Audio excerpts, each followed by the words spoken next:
Welcome back to GameSpot's coverage of E3 2019. I'm Callie. I'm joined by Jake Decker. We're looking at indie games for the Indie Mix today. Right now, we have Jeffrey Matliff here to show us Lost Ember. So why don't you go ahead and tell us, just give us an overview of this game. I think people might have seen it on the Kind of Funny showcase. Correct, yeah. It was playing there a little bit. So as you can see from this glorious intro, you play as a wolf, but it's a unique wolf who can possess other animals as well. I'll talk a little bit more about this character as we go through the intro a little bit.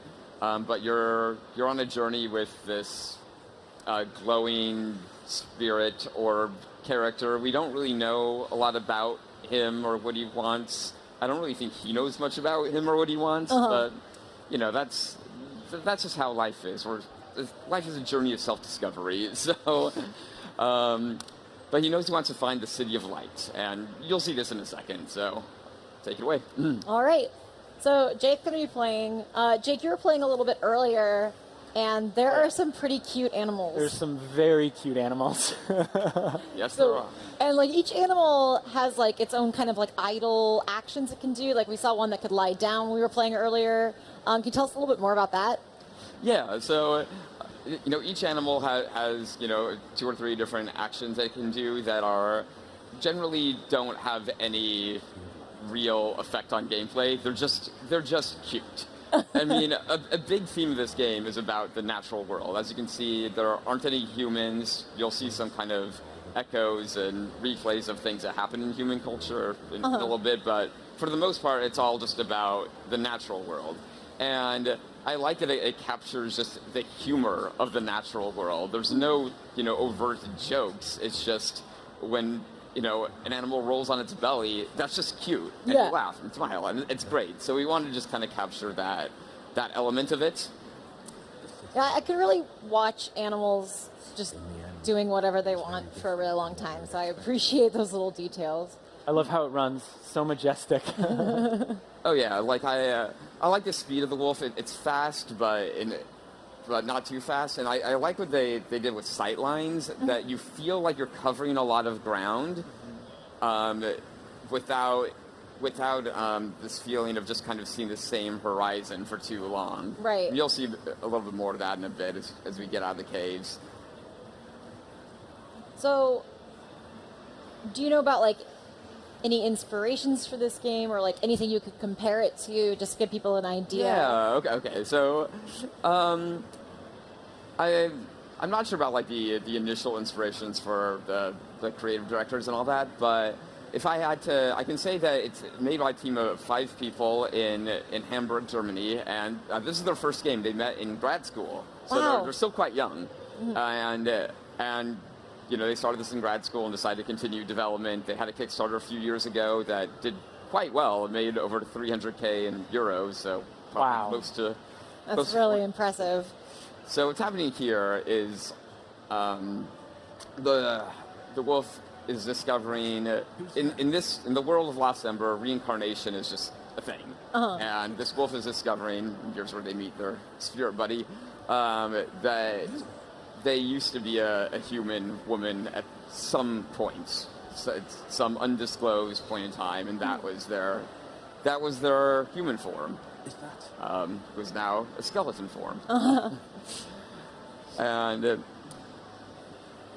your question was about inspirations. So yeah, they didn't want to make a game where you just play as a human, because that's every game. A lot of games. Almost every game.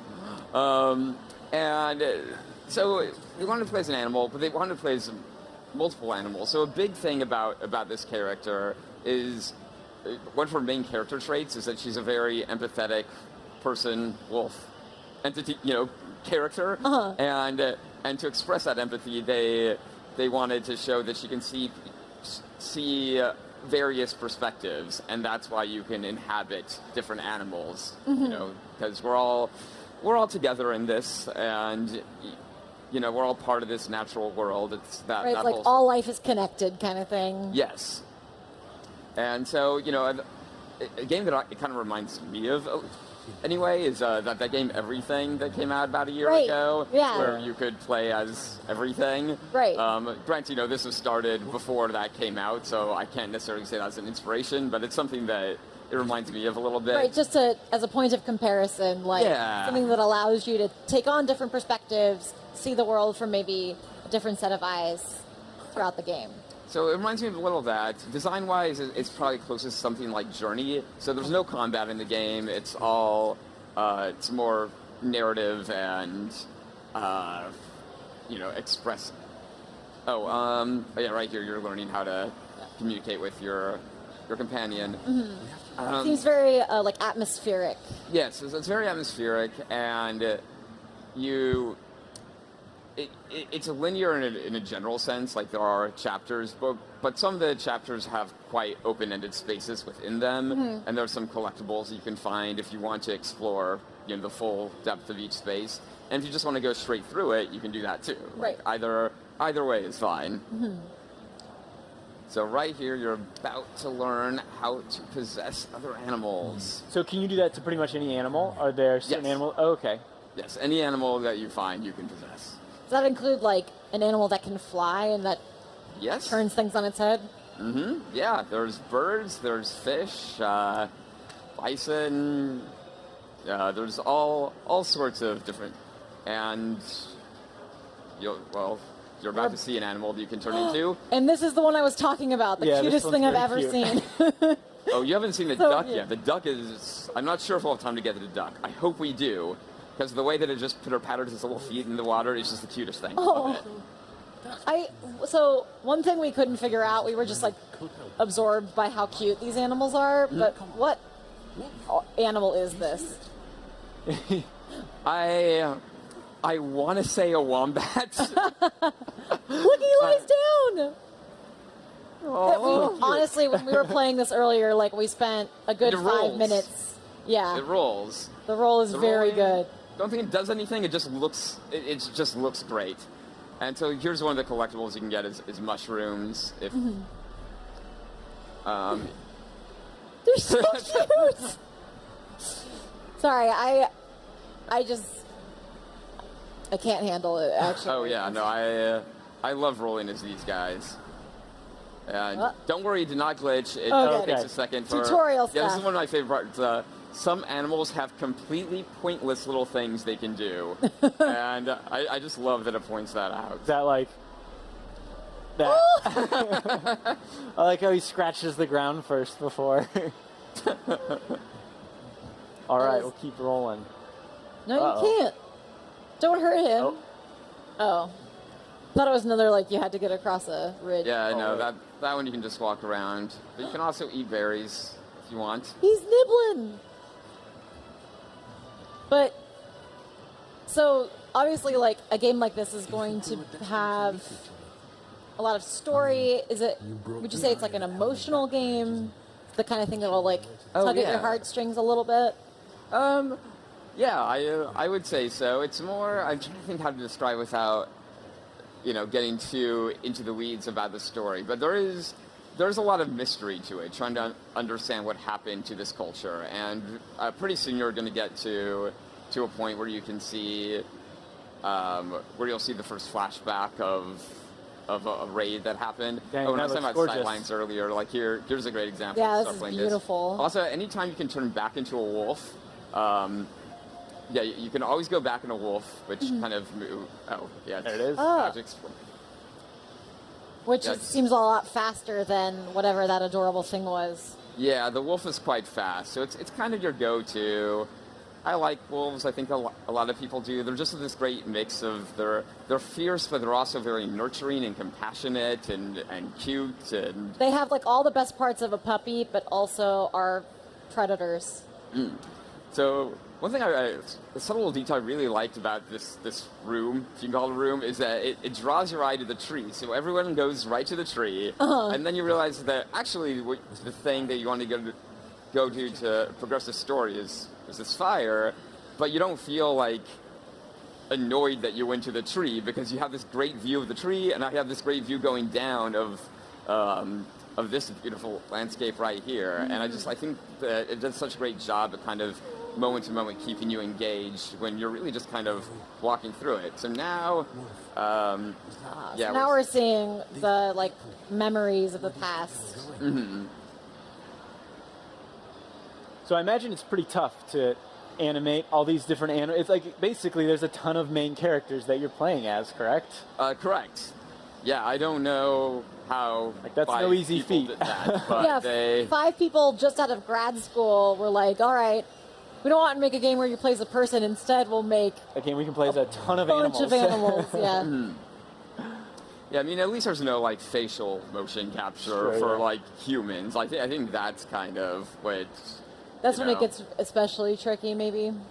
Yeah. I'm sorry to say that none of the animals are Keanu Reeves. So we did not have to animate all that. That's fair. I mean, I would say that little wombat was a star in his own right. Yeah, I'd say I really so. fell in love with it immediately. He's breathtaking. We were testing and I got to that part. I was like, Callie, you have to see this right now. Yeah, I was like in the middle of writing something.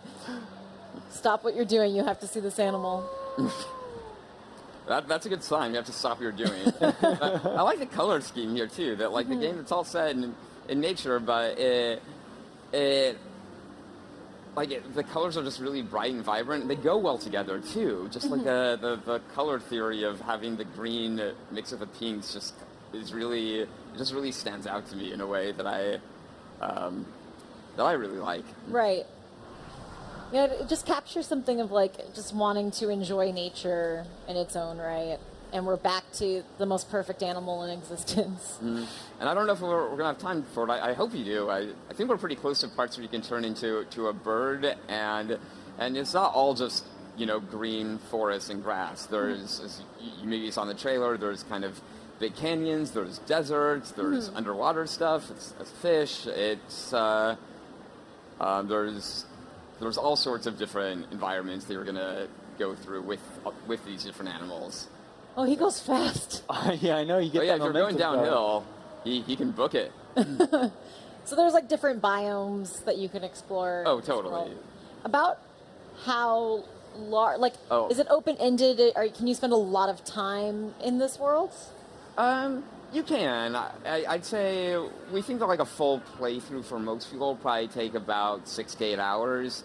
So, depending how much you want to explore it, but it is like relatively linear. It will open up more than you'll see in this demo because this is the beginning of the game. Pretty soon you'll get to a part where it says that it skips you ahead a little bit, and you'll see kind of some of the more open stuff later that you'll see in the full game. So right now is Jake just kind of heading towards an objective or exploring like what's going on Yeah. right now? Oh no! Oh no! Don't go again. You're on the right track, That- actually. Yeah. Yeah. Oh, here we here go. we There it go. is. Here we go. Is this the duck we want to see paddling that you talked about earlier? If it's not a duck, I'm really embarrassed that I don't know how ducks look. I think that this one's a pelican, but I have a kindergarten level understanding of animals, apparently. I'm not actually sure. Oh, look at that. That's really beautiful. Well, go in the water and I'll see if it's the one that I'm thinking of. What's that on the edge there? That kind of like, it looks like the circle from Battle Royale games. Is that like a way to gate you from certain areas? No, you can actually go through it. Oh. Okay, so Yeah, no, this is a pelican. There's a duck that's even cuter. Somewhere around here. still pretty cute. I think so.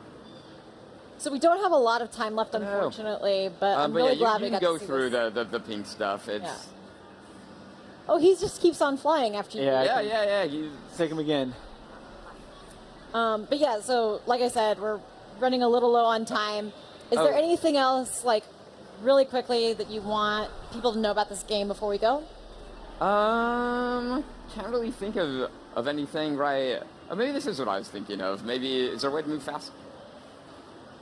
Besides flying? Yeah, I'm struggling to think of anything else to say off the top of my head right now. I think I provided a good overview for it. I mean, Yeah. there's a lot to say as you see more of the game. Seems like the but kind of game you I need to think experience, too.